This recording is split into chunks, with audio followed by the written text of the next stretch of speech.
اس programme کے اخراجات جو اسمر منسٹریز کے دوست اور پارٹنرز ادا کرتے ہیں۔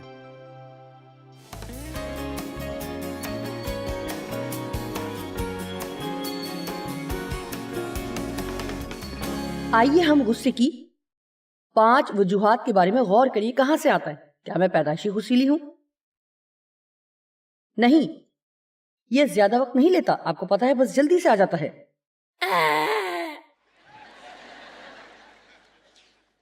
سب سے پہلی بات، غصے والے لوگ غصہ کرنے والے خاندانوں سے آتے ہیں۔ اگر آپ ایک غصہ کرنے والے گھر میں رہتے ہیں جیسا کہ میں تھی، آپ میں سے کتنوں نے غصے والے گھروں میں پرورش پائی ہے؟ جی، زیادہ تر لوگ جنہوں نے غصے والے گھروں میں پرورش حاصل کی ہے، یا تو وہ غصہ کرنے والے پر حاوی ہونے کی کوشش کرتے ہیں یا پھر وہ دب جاتے ہیں اور دوسرے ان پر حاوی ہو جاتے ہیں۔ ایک غصیلے خاندان میں ہر کوئی ہر چیز غصے سے کرتا ہے۔ اگر آپ کو کچھ چاہیے اور وہ چیز آپ کو نہیں مل رہی تو غصے میں آ جائیں۔ اگر آپ چھوٹے بچے کی تربیت کر رہے ہیں کہ اسے باتھ روم کیسے جانا ہے اور وہ اس طرح نہیں کرتا تو غصے میں آ جائیں۔ اگر ٹی وی کام کرنا چھوڑ دے تو غصے میں آ جائیں۔ سب کچھ غصہ غصہ اور صرف غصہ ہے، اور میرے باپ نے اسی طرح زندگی گزاری، غصہ غصہ غصہ غصہ اور صرف غصہ۔ اور پھر میری ماں نے، جس نے کبھی بھی معاملات کو کسی بھی طرح حل کرنے کی کوشش نہیں کی، اسی لیے دونوں طرف سے مجھے غصہ ہی ملا۔ جب میں 18 برس کی تھی تو میں نے گھر چھوڑ دیا تھا، اور یہ سننا آپ کے لیے ضروری ہے، میں سوچ رہی تھی کہ میں اب آزاد ہوں۔ میں یہاں سے باہر نکل رہی ہوں جبکہ میں 18 سال کی ہوں، اور اب میں آزاد ہوں، سب کچھ ختم ہو گیا ہے۔ مجھے معلوم نہیں کہ کتنے سال، لیکن کئی سال میں نے ذاتی مسائل اور ہر طرح کے غلط اور برے رویوں میں گزار دیے۔ ان میں سے کئی رویے وہ تھے جو مجھے اپنے باپ کی طرف سے ملے تھے اور جو میرا باپ ظاہر کرتا تھا، اور میں یہ سوچتی تھی کہ وہ رویے دوسروں میں ہیں۔ میں غصے میں نہیں آتی اگر آپ وہ کرتے ہیں جو میں چاہتی تھی کہ آپ کریں۔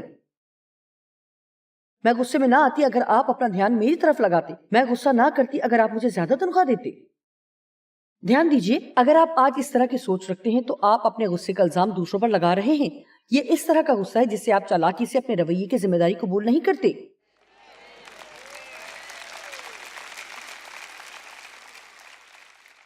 خدا ایسی زندگی کی پیشکش کرتا ہے جو روح القدس کی قوت سے بھرپور ہے، جہاں چاہے کوئی شخص آپ کے ساتھ کچھ بھی کرے، جس دوران خدا اس کو حل کر رہا ہوتا ہے، آپ خدا پر بھروسہ رکھتے ہیں اور خوش رہتے ہیں۔ کیا یہ ایک خوبصورت بات نہیں ہے؟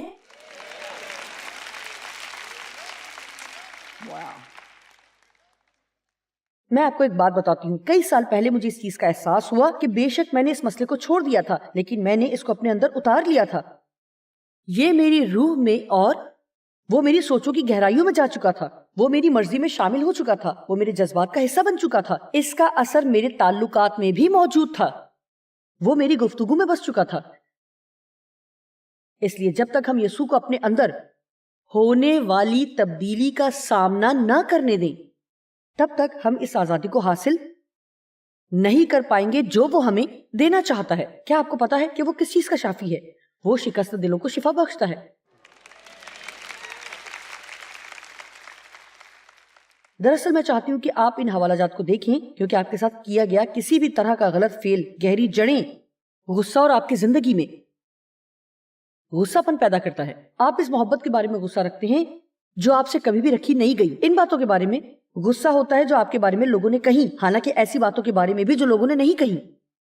شاید آپ اپنی ازدواجی زندگی میں بھی ایسی صورتحال کا سامنا کریں جہاں آپ یہ سوچیں کہ خاندان کے تمام افراد آپ کا فائدہ اٹھاتے ہیں اور وہ چاہتے کہ آپ ان کے لیے چیزیں کرتے جائیں، لیکن وہ آپ کے لیے کچھ کرنے کے لیے نہیں سوچتے۔ مجھے آپ لوگوں میں کچھ ہلچل محسوس ہو رہی ہے، کیا میں ٹھیک کہہ رہی ہوں؟ او میری بہن آمین۔ آئیے، اس سے پہلے کہ میں دوسرے نقطے پر جاؤں، پہلے میں اس کو ختم کروں۔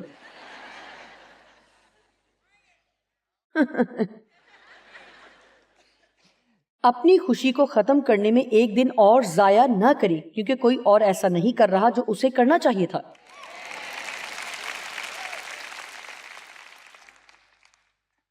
خداوند کا روح مجھ پر ہے، اس لیے کہ اس نے مجھے غریبوں کو خوشخبری دینے کے لیے مسا کیا۔ اس نے مجھے بھیجا کہ قیدیوں کو رہائی اور اندھوں کو بینائی پانے کی خبر سناؤں، کچلے ہوئوں کو آزاد کروں، یسوع دکھی لوگوں کے لیے بھیجا گیا تھا. اس نے مجھے بھیجا ہے تاکہ شکستہ دلوں کو شفا بخشوں. کیا یہ خوبصورت بات نہیں ہے؟ قیدیوں کے لیے رہائی کا اعلان کرنا اور انہیں جیل سے نکالنا اور اندھوں کی آنکھوں کو کھولنا. کیا آپ کو پتا ہے کہ آج میں کیا کر رہی ہوں؟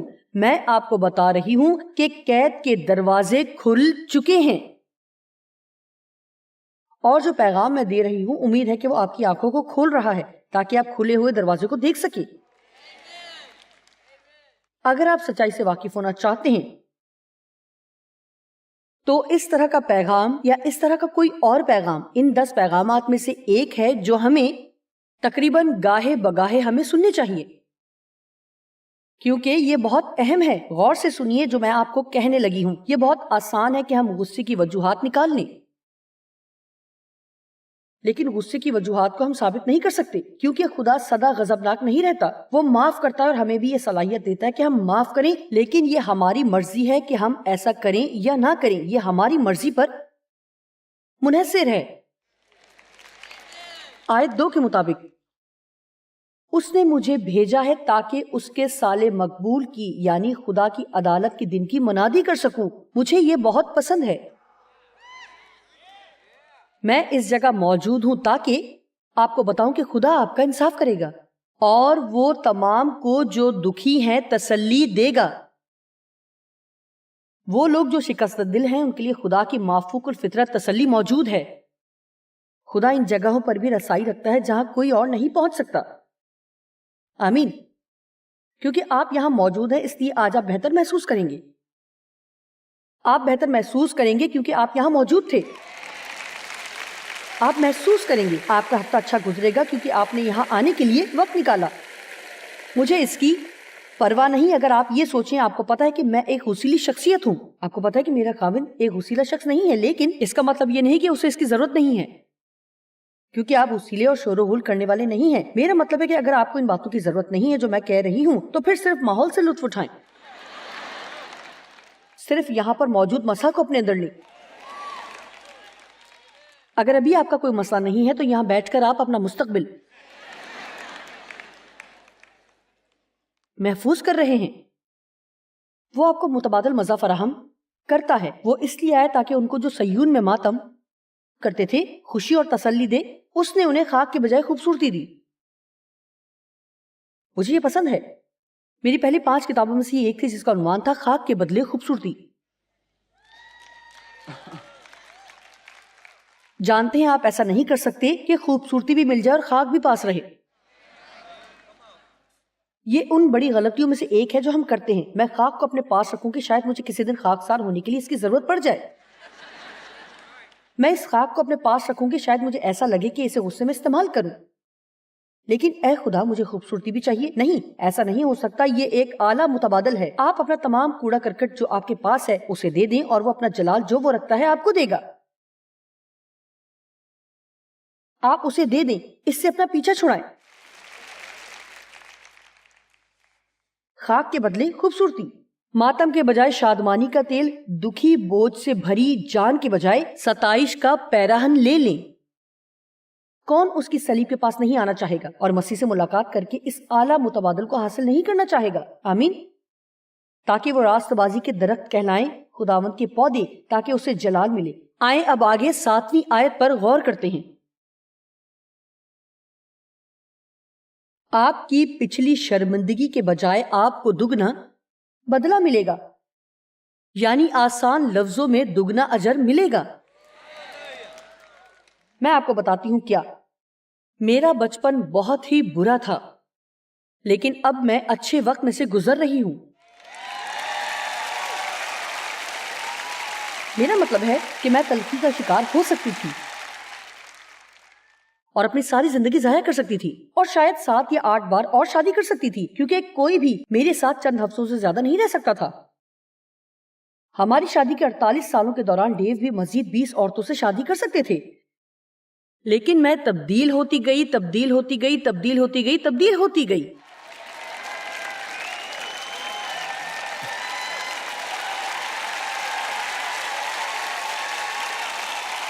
مطلب انہیں ہر دوسرے یا تیسرے مہینے کوئی نہ کوئی نئی بات مجھ میں دکھائی دیتی. یہ بہت دلچسپ بات ہے کہ ڈیو اب مجھے گلے لگاتے ہیں. میرا مطلب ہے کہ اس سے میری فکر ہے اور وہ ہر صبح میرے پاس آتے ہیں اور کہتے ہیں آج صبح میری پیاری بیوی کا کیا حال ہے. اور میرا خیال ہے کہ 40 سال پہلے میں نے کبھی یہ نہیں سوچا تھا کہ مجھے دلی طور پر کبھی کوئی کہے گا کہ میں پیاری ہوں.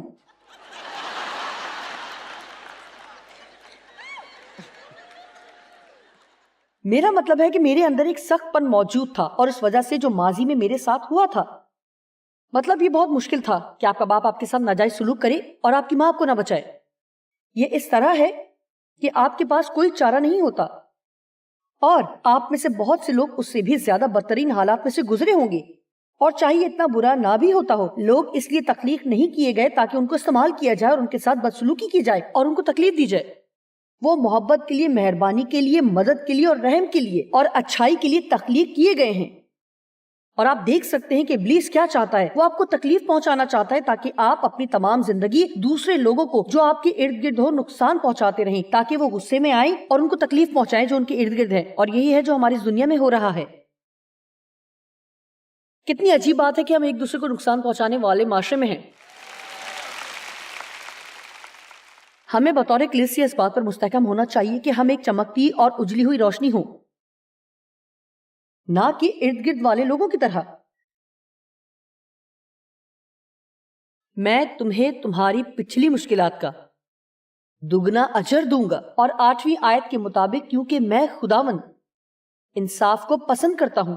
اب آئیے کلام مقدس میں 7ویں آیت پر غور کریں. آئیے مکمل آیت کو پڑھتے ہیں. تمہاری پچھلی شرمندگی کے بجائے تمہیں دگنا اجر ملے گا, بے عزتی اور شرمندگی کے بجائے شادمانی ان کے حصے میں آئے گی. بس ان کی سرزمین میں تب نہیں جب کہ مر جائیں گے اور آسمان پر جائیں گے, بلکہ ان کی زمین کی پیداوار دگنی ہوگی. ان کو اب بھی شادمانی حاصل ہوگی. لیکن ہمیں تھوڑا سا پیچھے جانے کی ضرورت ہے جہاں ہم خاک کو چھوڑنے کی بات کر رہے تھے. ہم صرف وعدے والے حصے کو ہی نہیں لے سکتے. کیا آپ تیار ہیں کہ اپنی زندگی میں ہر روز اس خاک کو چھوڑیں؟ غصے کی تیسری وجہ ہماری ناجائز ضروریات ہو سکتی ہیں. آپ کو پتا ہے کہ ہم سب کی جائز ضروریات ہوتی ہیں اور یہ ہمارا حق ہے کہ ہم امید کریں کہ وہ پوری ہوں گی. ہماری چند ضروریات میں سے آرام کرنا,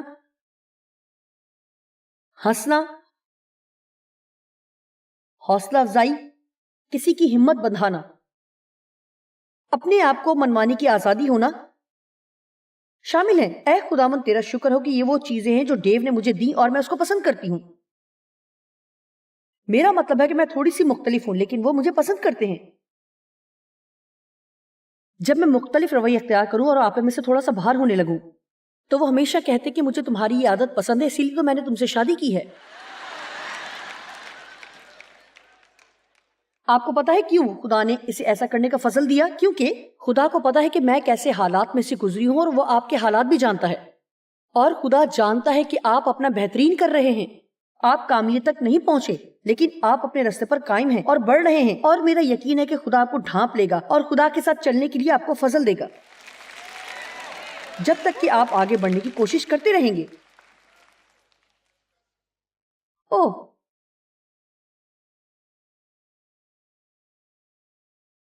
ناجائز ضروریات. آپ کو یہ حق ہے کہ آپ ان چیزوں سے لطف اٹھائیں. آپ کو چناؤ کا حق حاصل ہے لیکن کسی دباؤ میں نہیں. سنیے, کئی لوگ اپنے تعلقات میں اپنی ضروریات کو پورا نہیں کر پاتے. یہ ضروری نہیں ہے کہ جب آپ کوئی نیا تعلق بنائیں تو اس کی شروعات ہی میں اپنے حقوق کا استعمال کرنا شروع کر دیں. اس بات کو سمجھیے, جلد باز لوگ جلدی میں چیزیں کرنا چاہتے ہیں. میں بھی 18 برس کی تھی جب میرا یہ رویہ تھا. میں نے پہلے اس شخص سے شادی کر لی جس نے مجھ پر تھوڑی توجہ دی کیونکہ میں خوف زدہ تھی کہ کوئی شخص بھی مجھے قبول نہیں کرے گا. اور جب میں نے یہ کہا تو میں جانتی تھی کہ ایک برے خواب کی طرح تھا. 18 سال کے اس خوفناک خواب کے بعد 5 سالہ بھیانک خواب بھی میری زندگی میں شامل ہو گیا. جلد باز لوگ جلدی میں چیزیں کرنا چاہتے ہیں. اگر آپ نے پہلے ہی جلد بازی کا کام کر لیا ہے تو پھر ہم خدا سے مدد کی دعا کریں گے. لیکن اگر آپ اس جلد بازی کے کام کو کرنے والے ہیں تو ہم آپ کے لیے دعا کرنے والے ہیں تاکہ آج آپ خدا کے روح کی آواز سنیں جو وہ آپ سے کہہ رہا ہے. اور وہ کہہ رہا ہے مت کر. خوف غصے کی بنیادی وجہ ہے. وجہ نمبر 4 ہے خوف. آئیے پہلا سیموئل 17 باب کی طرف چلتے ہیں. میں آپ کو ایک بندے کی کہانی بتاتی ہوں اور آپ سب کچھ سمجھ جائیں گے. اسرائیل کی فوج کے تمام مرد جاتی جولیت کی وجہ سے خوف زدہ اور ادھر ادھر بھاگتے پھرتے تھے. کوئی بھی اس کا سامنا کرنے کے لیے تیار نہیں تھا. داؤد جو ایک چرواہا چھوٹا سا لڑکا تھا جس کی کوئی خاص قدر نہ تھی، لیکن اس کا خدا کے ساتھ ایک بڑا گہرا تعلق تھا، اور اس نے سوچا کہ شاید وہ جاتی جولیت کے بارے میں کچھ کر سکتا ہے. جب آپ خدا کے ساتھ مضبوط تعلق میں ہوتے ہیں تو آپ نڈر اور حوصلہ مند ہوتے ہیں. لیکن اس کے بڑے بھائی بھی تھے جن میں سے کچھ جاتی جولیت کے بارے میں کچھ نہیں کر رہے تھے. 28ویں آیت میں لکھا ہے کہ داؤد کے بڑے بھائی الیاب نے سن لیا جو اس نے ان بندوں کو کہا تھا، اور الیاب کا غصہ داؤد پر بھڑکا اور اس نے اس سے کہا، تم یہاں پر نیچے کیوں آئے ہو؟ تم نے کس کے سہارے ان بھیڑوں کو بیابان میں چھوڑا ہے؟ وہاں پر اس نے کوشش کی کہ اس کو حقیر بنائے اور اسے غیر اہم ہونے کا احساس دلائے. میں تیرے دل کا خیال اور شرارت جانتا ہوں، اور تو اسی لیے یہاں آیا ہے تاکہ جنگ دیکھ سکے. 29ویں آیت داؤد نے کہا، میں نے اب کیا کیا ہے؟ آپ کو پتا ہے اس سے کیا ثابت ہوتا ہے؟ اب غور کریں کہ داؤد اس رویے کا عادی تھا. شاید آپ نے ایسے خاندان میں پرورش پائی ہے جہاں پر آپ بہن بھائیوں میں پسندیدہ نہیں تھے.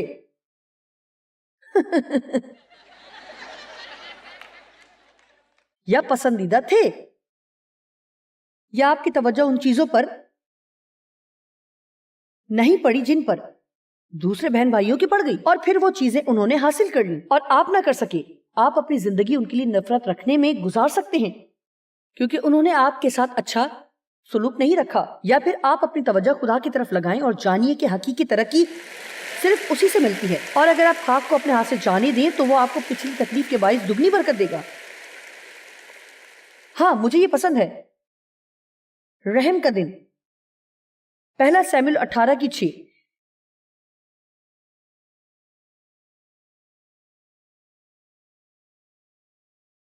جب وہ گھر آ رہے تھے اور جب داؤد فلسطینیوں کو قتل کر کے واپس آ رہا تھا، اور اب وہ ساؤل کے ساتھ کام کر رہا ہے، وہ ساؤل کی فوج میں تھا اور وہ جنگ سے واپس آ رہے تھے، اور خواتین اسرائیلی ڈیروں سے باہر آئی اور وہ گاتے ناچتے اور جھانج بجاتے ہوئے ساؤل بادشاہ سے ملنے کو باہر نکلی، اور ساتھ میں خوشی کے گیت اور موسیقی کے ساز بھی تھے. اور عورتوں نے ہنستے ہوئے مضحکہ خیز انداز میں کہا، ساؤل نے ہزاروں کو مارا لیکن داؤد نے لاکھوں کو مارا.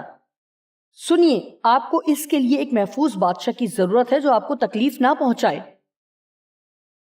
خدا چاہتا ہے کہ ہمارے پاس اس طرح کا تحفظ ہو. وہ نہیں چاہتا کہ ہم اس طرح محسوس کریں کہ ہم کسی کو ناپسند کرنا شروع ہو جائیں کیونکہ لوگ انہیں ہم سے تھوڑا زیادہ پسند کرتے ہیں. ایسا نہیں ہونا چاہیے. میری طرف دیکھیں، آپ کسی کے ساتھ مقابلے میں زندگی نہ گزاریں اور اپنی خود کی زندگی گزاریں. خود سے اپنے خدا سے تعلق رکھیں، اپنے آپ کو بغیر کسی کے ساتھ موازنہ کے خدا کو وہ کام کرنے دیں جو وہ آپ کی زندگی میں کرنا چاہتا ہے. 8ویں آیت کے مطابق، اور ساؤل بہت کیا؟ آج کا ہمارا لفظ کیا ہے؟ اور ساؤل بہت غصے میں تھا. اس جملے نے اسے ناخوش کر دیا اور اسے وہ نعرے پسند نہ آئے، اور اس نے کہا، تم نے داؤد کے لیے لاکھوں کہا اور میرے لیے صرف ہزاروں. اب اسے اور کیا چاہیے سوائے بادشاہت کے؟ اور ساؤل اس کے بعد داؤد سے نفرت کرنے لگا، اور اگلے ہی روز خدا کی طرف سے ایک بدرو ساؤل پر زور سے آئی اور وہ گھر میں پاگلوں کی طرح پھرنے لگا. 11ویں آیت کے مطابق، اور ساؤل نے بھالا لیا اور اس نے سوچا کہ میں داؤد کو دیوار میں گاڑ دوں گا، اور داؤد دوبارہ اس سے بچا. یہاں ایک بات ذہن میں رکھیں، اور آپ کے پاس اچھا دل ہے تو مجھے پرواہ نہیں کہ کون آپ کے پیچھے آئے، وہ آپ کو نقصان نہیں پہنچا سکے گا. خدا ہر بار آپ کو رہائی دے گا. میں یہ نہیں کہہ رہی کہ وہ کبھی بھی آپ کو تکلیف نہیں پہنچائے گا، میں یہ بھی نہیں کہہ رہی کہ یہ مشکل نہیں ہوگا، لیکن خدا ہمارا رہائی دینے والا ہے. آئیے دوبارہ پیچھے چلتے ہیں. آپ کو خاک کو چھوڑنا ہوگا، اور وہ خاک ہمارے اندر کی تلخی کو ظاہر کرتی ہے. میرا مطلب ہے کہ داؤد اس طرح سے کہہ سکتا تھا یا خدا سے غصے کا اظہار کر سکتا تھا، کیا تو نے مجھے اس گھر میں اس پاگل بادشاہ کے ساتھ باندھ دیا ہے؟ اور یہ پورا دن مجھ پر نیزے برساتا رہے گا؟ آپ کو پتا ہے کہ داؤد کے بارے میں نے ایک بات کا اندازہ لگایا. ساؤل کئی سال داؤد پر نیزے سے وار کرتا رہا، لیکن داؤد نے کبھی بھی واپس وار نہیں کیا. کیا ہی خوبصورت بات ہے. ابھی اور بھی بابرکت باتیں موجود ہیں. آمین. یہ اہم بات نہیں ہے کہ آپ کا ساؤل آپ پر نیزے پھینک رہا ہے یا نہیں، اہم یہ ہے کہ آپ واپس نیزے پھینک رہے ہیں یا نہیں. میرا مطلب ہے ساؤل نے کئی سال اور سال داؤد کو مارنے کی کوشش کی اور خدا اسے محفوظ کرتا رہا، بچاتا رہا، محفوظ کرتا رہا. میرا مطلب ہے کہ داؤد خدا کے ممسو کو چھو نہیں سکتا تھا، وہ اس کے بارے میں غلط بات نہیں کر سکتا تھا، وہ اس کے خلاف نہیں آ سکتا تھا. گو کہ اس کے پاس اسے مارنے کے مواقع تھے، وہ ایسا نہیں کر سکتا تھا کیونکہ اس نے اپنی زندگی خدا کے ہاتھوں میں دی تھی اور خدا نے اسے سرفراز کیا اور اسے تخت دیا اور وہ عظیم ترین بادشاہوں میں سے ایک کہلایا.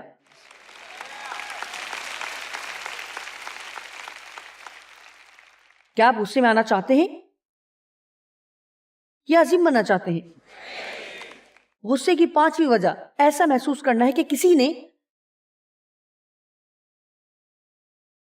آپ کو قابو میں کر رکھا ہے. کیا یہ چیز لوگوں کو غصے میں لاتی ہے؟ میرا مطلب ہے کہ میرا باپ سب کچھ قابو میں رکھتا تھا. آپ اندازہ لگا سکتے ہیں کہ میرے لیے وہ کیسی صورتحال تھی، کیونکہ میں بھی ایک مضبوط شخصیت کی مالک ہوں، اور وہ لوگ جو مضبوط شخصیت رکھتے ہوں وہ مشکل ہی سے کسی کے قابو میں رہ سکتے ہیں. اور میرا مطلب ہے کہ وہ سب کچھ قابو میں رکھتا تھا کہ آپ ٹی وی پر کیا دیکھ سکتے ہیں اور کیا نہیں دیکھ سکتے، آپ کس وقت بستر پر جاتے ہیں اور کس وقت اٹھتے ہیں. میرا مطلب ہے کہ وہ سب کچھ قابو میں رکھتا تھا. اگر آپ کے پاس کوئی ہے جو آپ کو قابو میں رکھتا ہے تو یہ غلط ہے، یہ بدی ہے اور یہ بری بات ہے. لیکن اگر آپ ان کا سامنا نہیں کریں گے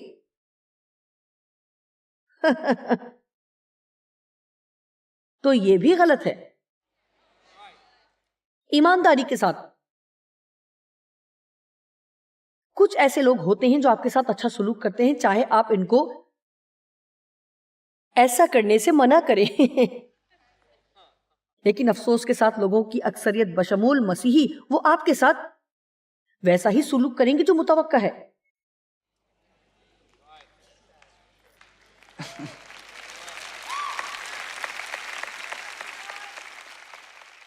اگر آپ ہمیشہ ہاں ہی کہتے ہیں اور نہیں کبھی نہیں کہتے اور اچانک سے آپ نہیں کرتے، تو اگر وہ آپ کی طرف سے ہاں سننے کی عادی ہے تو امید ہے کہ آپ کا انکار ان کے غصے کا باعث بن جائے. آخرکار خدا نے مجھے کہا کہ میں وہاں جاؤں اور اپنے باپ کا سامنا کروں. میری خدایا میں یہ نہیں کرنا چاہتی تھی. کئی سال پہلے گھر چھوڑ چکی تھی اور اس معاملے پر بات کرنی تھی جس پر پہلے بات نہیں ہوئی اور سب نے اسے پسے پش ڈال دیا تھا. میں یہ نہیں کرنا چاہتی تھی کیونکہ ابھی تک مجھے اس کا ڈر تھا. اور جب وقت آیا تو خدا نے کہا یہ صحیح وقت ہے، اور میں نے تیزی کے ساتھ سارے کے سارے معاملے کو عجیب طریقے سے سنا دیا. اور میں نے کہا کہ ہمیں اس بارے میں بات کرنا ضرور ہے. تم نے جو میرے ساتھ کیا وہ غلط تھا، تم غلط تھے. اور اس نے بہت سے عجیب و غریب بہانے بنانے کی کوشش کی. میں نے کہا نہیں، آپ غلط تھے، آپ نے خوف کے ذریعے مجھے قابو کیا اور یہ غلط تھا.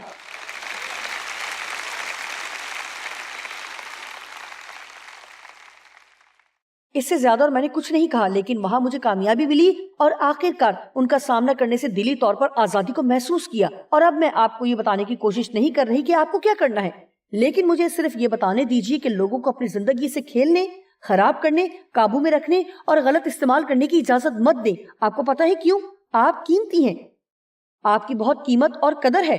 خدا آپ سے محبت کرتا ہے، اس نے اچھے مقصد کے لیے آپ کو خلق کیا. وہ چاہتا ہے کہ آپ اچھی زندگی کو حاصل کریں، اور ابلیس ہمیشہ کی کوشش کرتا رہے گا کہ آپ کی زندگی میں کوئی ایسا شخص لائے تاکہ وہ آپ کی زندگی کو آپ سے لے لے. آپ کے پاس خدا کا دیا ہوا حق ہے جو آپ کو روح القدس کی قوت کے ذریعے سے ملا ہے. روح القدس کی رہنمائی میں درست وقت پر آپ کو اپنے لیے کھڑے ہونا ہے اور سامنے جا کر نہ کرنا ہے.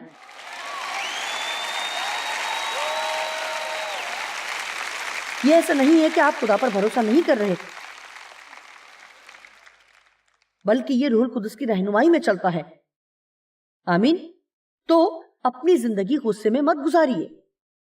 ایسے ہی باہر نکل کر اپنے اندرونی غصے کو ہر کسی پر جو آپ کے ارد گرد ہے نہ نکالیں. یہی وقت ہے کہ آپ اپنے اس ڈبے سے پیچھا چھڑا لیں. آمین. ایک بات بالکل یقینی ہے، غصہ ہمارا اطمینان اور شادمانی چھین لیتا ہے. تو یہ ہمارے ہاتھ میں ہے، آیا ہم غصے ہی میں رہیں یا اپنا غصہ خدا کو دے دیں اور اس پر بھروسہ رکھیں کہ وہ تمام حالات کو قابو میں کرے گا۔ ہمیشہ یہ یاد رکھیں کہ وہ آپ کا عادل و منصف ہے۔ اگر آپ اس پر بھروسہ رکھیں تو وہ تمام غلط چیزوں کو لے لے گا اور انہیں درست کرے گا۔